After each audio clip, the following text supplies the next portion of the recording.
இந்த மணல் என்பது வெறும் மணல் அல்ல, இது உலகத்திலே மிகச்சிறந்த நீர் வடிகட்டி, உலகத்திலே மிகச்சிறந்த நீர் தேக்கி.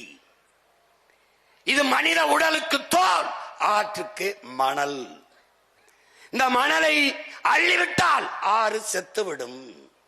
மனித உடலிலே தோலை எடுத்து விட்டால் மனித உடலிலே நோய் தொற்று வந்து எப்படி செத்து போவானோ அப்படி என் ஆறு செத்து போகும்.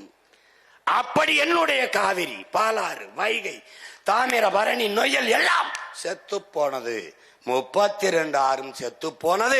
கொலைகாரர்கள் இந்த திராவிட திருடர்கள்.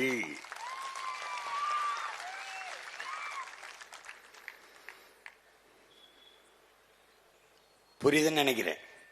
இதை விட பாடம் நடத்த இன்னொரு பேராசிரியர் வந்துதான் உனக்கு பிறந்துதான் வரணும். புரியுது.